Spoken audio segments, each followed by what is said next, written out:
Fala pessoal, tudo bom? Vou ler para vocês aqui rapidinho algumas passagens da vida de um cidadão chamado Maicon de Melo Rosa. Vamos lá. 6 de maio de 2013, caiu no grampo da polícia conversando de maneira muito suspeita com a quadrilha de traficantes de drogas. Nada foi feito. 22 de junho de 2013, uma tentativa de homicídio junto com um grupo de traficantes. Ele estava na carona do carro.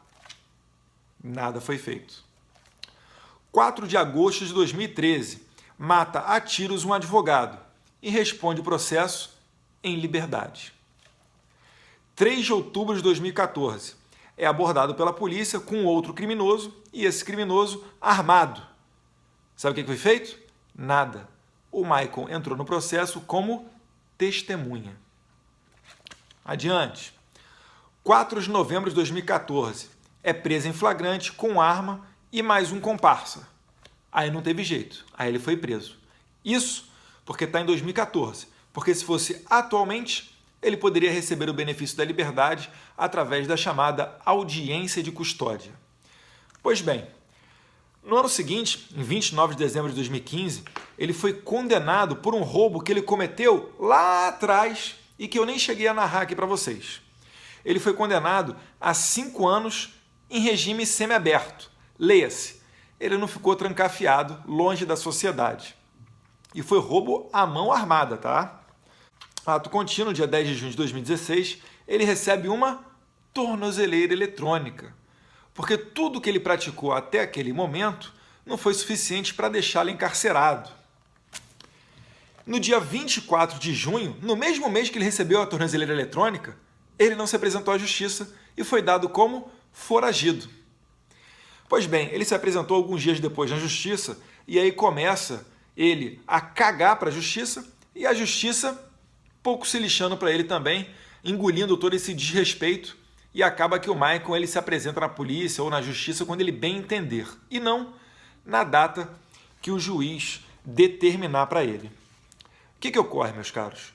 Ocorre agora que há 3 dias atrás, esse sujeito chamado Maicon deu um tiro em um policial civil, chamado Rodrigo Wilson da Silveira. E esse policial ele veio a falecer. Ele estava numa operação policial e na mesma operação estava a sua esposa. Esse caso tem ganhado até uma notoriedade recentemente e ocorreu no Rio Grande do Sul. E agora o que eu quero chamar a atenção para vocês é uma coisa que de repente vai chocá-lo.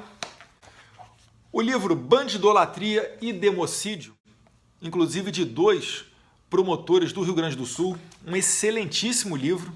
Eu só estou terminando de ler ele para fazer um post dedicado a ele, que é sensacional. Mas tem a passagem dele aqui que é a seguinte. O discurso do estamento, gente, é tudo isso que está aí de direitos humanos, essas novas ondas, as novas correntes, esse falso humanismo. O discurso do estamento sobre a ineficácia da punição não passa de uma cortina de fumaça. O que acontece? Você provavelmente já ouviu, né? Mais escola, menos presídio. Reduzir a maioridade não é a solução. As cadeias estão superlotadas, é desumano colocar uma pessoa ali dentro. A prisão não conserta ninguém. A pessoa teria que entrar lá e sair para ser reinserida na sociedade, através de uma ressocialização. Aprender um emprego, quem sabe? Pois bem, seguindo aqui no texto.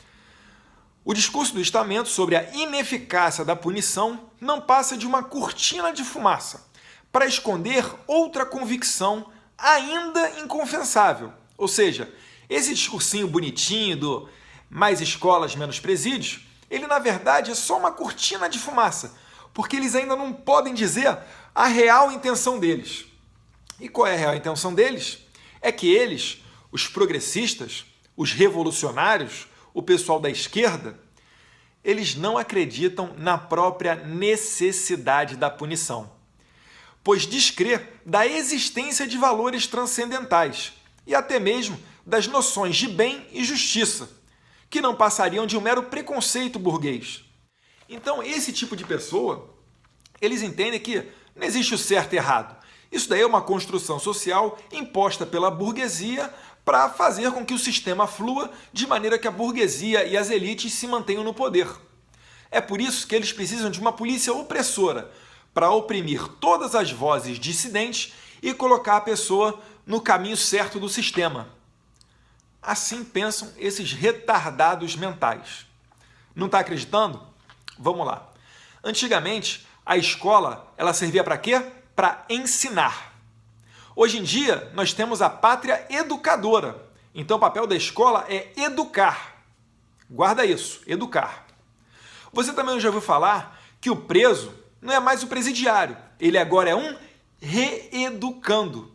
Ou seja, a diferença entre você que segue a lei e tem a sua vida honesta, paga os seus tributos, e o Champinha, por exemplo, que é um criminoso, estuprador, vagabundo, ladrão, é que você teve a oportunidade de estudar numa escola. Já o Champinha, não.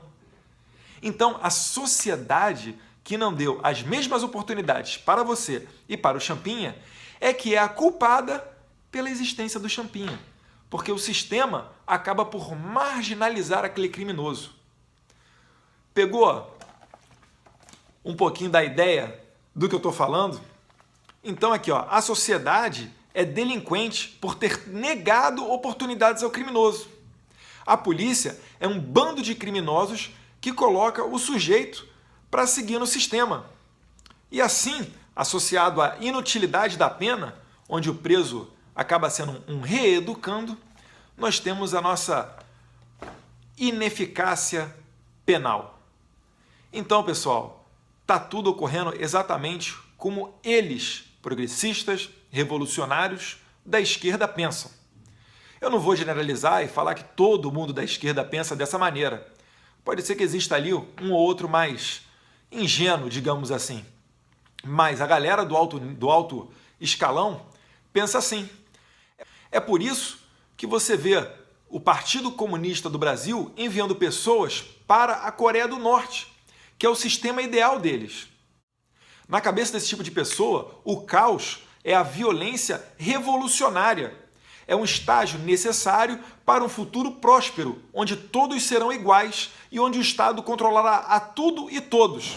Como se comportam deputados do PT e do PSOL diante desses fatos?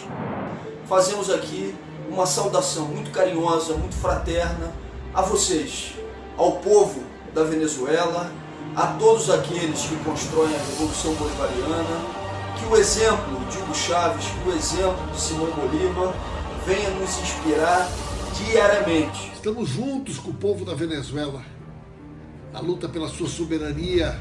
Resistam contra o avanço da direita fascista. Vamos às ruas em defesa do projeto da Revolução Bolivariana. Mais uma vez a gente está assistindo a estratégia de desestabilização de um governo popular. Agora na Venezuela, vimos isso agora recentemente, há um ano atrás aqui no nosso país, o quanto não fez a elite brasileira para que se desorganizasse a economia, para que houvesse aumento da inflação e do desemprego. Por isso, o povo venezuelano está certo em lutar fortemente para defender o que é seu e o seu governo. Essa é a visão marxista. Sabe onde é que o Estado controla a tudo e todos? Na Coreia do Norte. Sabe onde é que o Estado controla a tudo e todos? Lá em Cuba. É por isso que você vê a Dilma, o Lula, o Zé Dirceu com os olhinhos brilhando quando encontravam o Fidel Castro. É por isso que o PCdoB, o Partido Comunista do Brasil, envia pessoas para a Coreia do Norte para terem aulas lá e depois retornarem para disseminar esse pensamento aqui no país. Então, meus caros, se você que está vendo esse vídeo vota no PCdoB, no PSOL e no PT, você tem mais é que se ferrar mesmo.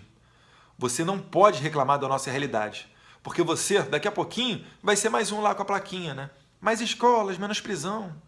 É por isso que havia caixa no fundo do penitenciário e a Dilma não construía presídios, porque ela entende que essa daí é uma maneira de repressão.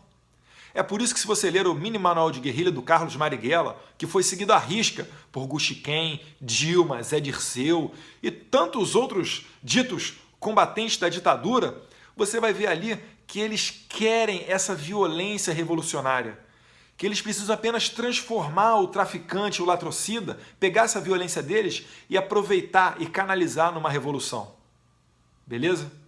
Esse vídeo está ficando um pouco longo, o recado que eu deixo é esse daí, e lógico, né?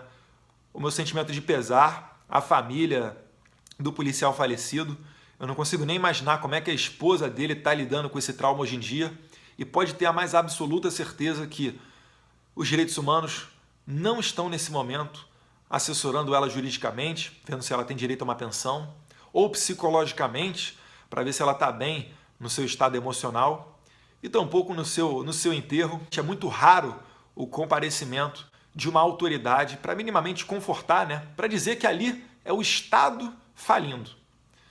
Beleza, pessoal? Um abraço, fiquem com Deus.